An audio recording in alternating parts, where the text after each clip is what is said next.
अस्सलाम वालेकुम क्लास, क्या हाल है। उम्मीद है आप सब अपने अपने घरों में ठीक होंगे और खूब अच्छे से दिल लगा कर स्टडी कर रहे होंगे। तो बच्चे, जैसे कि आपको मालूम है कि हमारी मुताला पाकिस्तान की बुक जो है वो चेंज हो गई है। अब हमने हमारी इसी न्यू बुक से जो है वो तैयारी करनी है।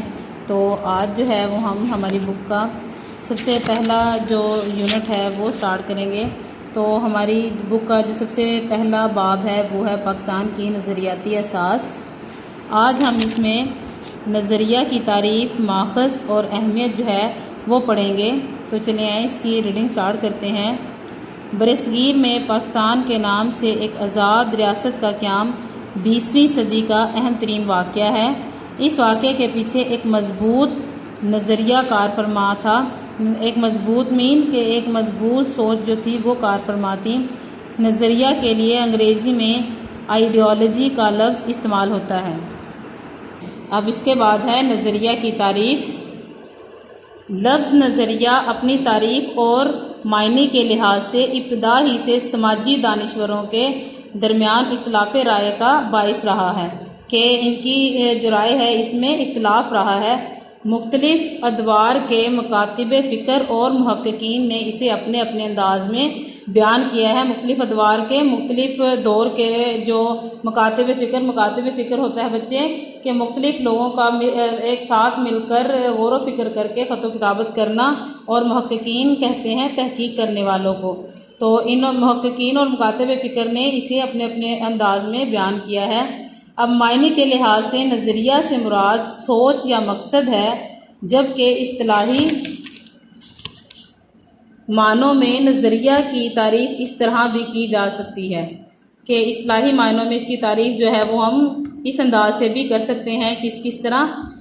सबसे पहले है किसी शय को वजूद में लाने के लिए जहन में जो सोच, फ़िक्र और नक्शा उभरता और कायम होता है, नज़रिया कहलाता है। कि किसी भी शय को अगर हमने वजूद में लेके आना है तो सबसे पहले हमारे जहन में जो है वो उसकी सोच या कोई नक्शा जो है वो कायम होता है, उसको क्या कहते हैं? नज़रिया। उसके बाद है किसी भी मकसद के हसूल के लिए बनाया गया फ़िक्री खाका, नज़रिया कहलाता है। फ़िक्री खाका जो होता है बच्चे हमारे, कि हमने गौर व फ़िक्र करके जो अपने माइंड में एक नक्शा बनाया हो, उसको फ़िक्री खाका जो है वो कहते हैं। किसी ख़ास मकसद के लिए किसी कौम की इज्तिमाई सोच का एक बात पर मुत्तफ़िक हो जाना भी नज़रिया कहलाता है। कि कोई एक ख़ास मकसद हो जिसको जो कि किसी कौम के इज्तिमाई होता है कि सबकी सोच और सब लोग जो है वो उस पर मुत्तफ़िक हों, एग्री हों, तो उसको क्या कहते हैं? नज़रिया। ऐसी बात जो लोगों को मुत्तहिद करके इसके हसूल की कोशिश पर आमादा कर दे, नज़रिया कहलाती है। कि ऐसी बात जो लोगों को एक जगह इकट्ठा कर दे और उसके हसूल के लिए कोशिश पर जो है वो आमादा करे, उसको क्या कहते हैं? नज़रिया। नज़रिया से मुराद ये देखिए, ये मुख्तलिफ़ जो है वो मुकातिब फ़िक्र और जो मुहक्किकीन हैं उन्होंने मुख्तलिफ़ तरह से जो है वो नज़रिया की तारीफ़ बयान की है। अब नज़रिया बेसिकली इसकी क्या तारीफ़ है कि नज़रिया से मुराद ऐसा ज़ाब्ता या प्रोग्राम है जिसकी बुनियाद फ़लसफ़ा और तफ़क्कुर पर रखी गई हो। अब फ़लसफ़ा क्या होता है बच्चे? मैं आपको बताऊं कि फ़लसफ़ा जो है वो दुनिया में मौजूद चीज़ों की हकीकत को जानना है। अब फ़लसफ़ा जो है वो किसी भी शय के मुतालिक उठने वाले बुनियादी सवालात का जवाब फराहम करना है। तफक्कुर होता है गौर व फ़िक्र करना। अब फ़लसफ़ा गौर व फ़िक्र करना कि इसकी बुनियाद के नज़रिया जो है वो एक ज़ाब्ता या प्रोग्राम है जिसकी बुनियाद फ़लसफ़ा या तफक्कुर पर रखी गई हो। इंसानी ज़िंदगी के मुख्तलिफ़ पहलुओं मसलन सियासी, माशरती और तहज़ीबी मसाइल के हल के लिए कोई लाहा अमल बनाया गया हो। लाहा अमल होता है तरीक़ाकार या कानून रियासत होता है कि रियासत को चलाने के कवानीन जो है वो। तो अब उसके बाद ये हमने नज़रिया की तारीफ़ पढ़ी। आगे हम पढ़ेंगे नज़रिया के माखज़ के इसके हमारे के नज़रिया के कौन कौन से जो ज़राए हैं वो हैं।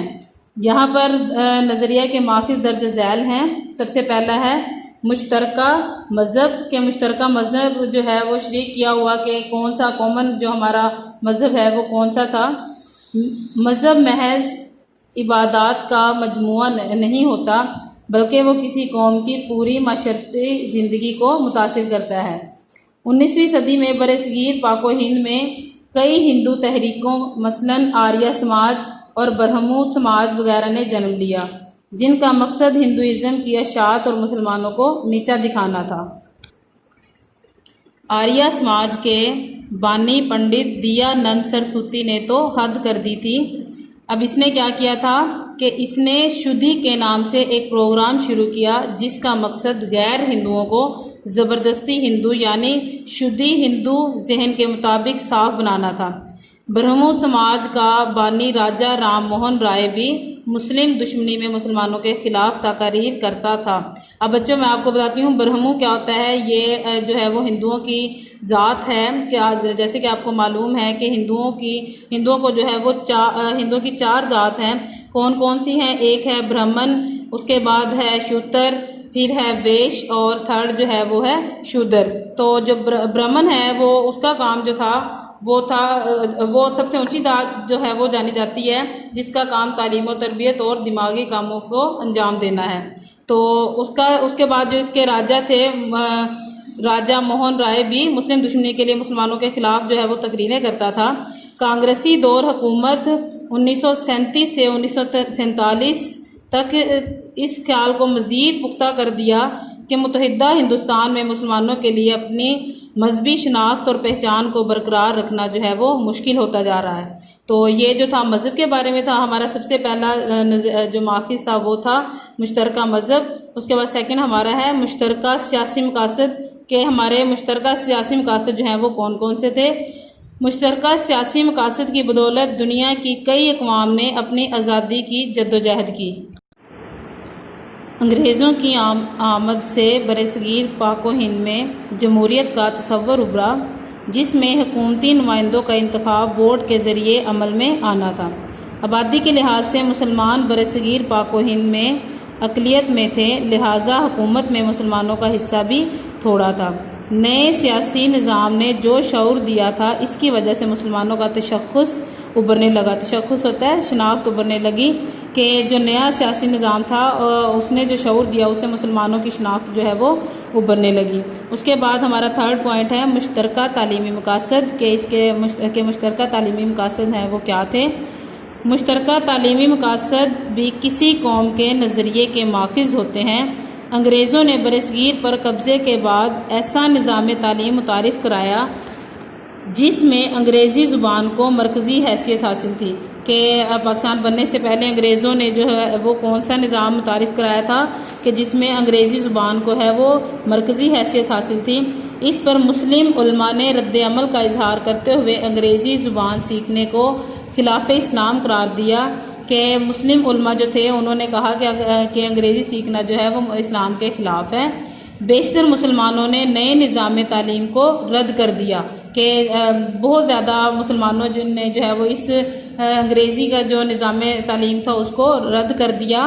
ये सब एक नज़रिए की बुनियाद पर हुआ और वो नज़रिया इस्लाम था कि मुसलमानों ने ये सारा काम जो है वो किस नज़रिए पर किया था कि उनकी एक ही उनका नज़रिया था और वो नज़रिया क्या था? नज़रिया इस्लाम।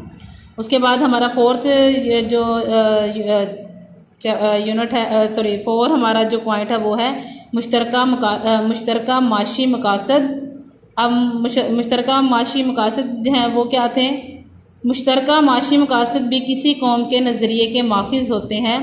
1857 की जंग आज़ादी के बाद अंग्रेज़ों की हमदर्दी हासिल करने के लिए हिंदू अंग्रेज़ों को ये बात समझाने में कामयाब हो गए कि जंग आज़ादी में मुसलमानों का किरदार ज़्यादा था और मुस्तकबिल में भी मुसलमान दोबारा इस किस्म की कोशिश कर सकते हैं। कि जब 1857 की जंग हुई तो हिंदुओं ने जो है वो अंग्रेज़ों से हमदर्दी की। उन्होंने अंग्रेज़ों को ये बात जो है वो साबित कर दी कि जो ये जंग हुई है वो मुसलमानों ने ही की है और मुसलमानों का ही जो है वो इस जंग में है जो वो ज़्यादा हिस्सा है। इसके नतीजे में अंग्रेज़ों का रवैया जो है मुसलमानों के साथ जो है वो बच्चे सख्त होता चला गया कि उन्होंने जो है अंग्रेज़ जो है वो मुसलमानों के ख़िलाफ़ हो गए और माशी तौर पर मुसलमानों पर जुल्म जारी रखा और कि वो माशी तौर पर उन्होंने मुसलमानों को तंग करना शुरू कर दिया। मुसलमानों को नज़रअंदाज कर दिया गया। इन तमाम वजूहात की बिना पर मुसलमानों के लिए कारोबार और तिजारत के मौक़े ख़त्म हो गए, लेकिन इन्होंने अपने नज़रिए को ना छोड़ा कि हिंदुओं ने भले ही जो है वो मुसलमानों को तंग करना शुरू कर दिया, रोज़गार के मौक़े जो हैं वो कम कर दिए, हिंदुओं को जो है वो उन्होंने ज़्यादा नौकरियां जो है वो फराहम की, लेकिन इसके बावजूद भी जो है वो मुसलमानों ने अपना नज़रिया जो है वो नहीं छोड़ा और अपने नज़रिए पर कायम रहे। उसके बाद हमारा लास्ट पॉइंट है मुश्तरका सकाफ़ती मकासद। मुश्तरका सकाफ़ती मकासद की बुनियाद भी किसी कौम का नज़रिया जन्म लेता है। अंग्रेज़ों के हिंदुस्तान पर कब्ज़े के वक्त उर्दू को सरकारी ज़ुबान की हैसियत हासिल थी कि जब अंग्रेज़ों ने हिंदुस्तान पर कब्ज़ा किया तो तब वहाँ पर उर्दू ज़ुबान जो है वो सरकारी ज़ुबान समझी जाती थी, वहाँ पर सरकारी ज़ुबान की इसको हैसियत हासिल थी। बरतानवी हुकूमत में जब हिंदुओं का हुकूमती सतह पर अमल दखल बढ़ा तो इन्होंने उर्दू की जगह हिंदी को सरकारी ज़ुबान का दर्जा दिलवाने की कोशिश की कि बरतानवी हुकूमत जो अंग्रेज़ हैं जब वो हिंदुओं की हुकूमत में इन्होंने आना शुरू किया तो इन्होंने उर्दू की बजाय जो है वो हिंदी को सरकारी ज़ुबान जो है वो उसका दर्जा देने की कोशिश की और हिंदी को जो है वो सरकारी ज़ुबान करार दिया।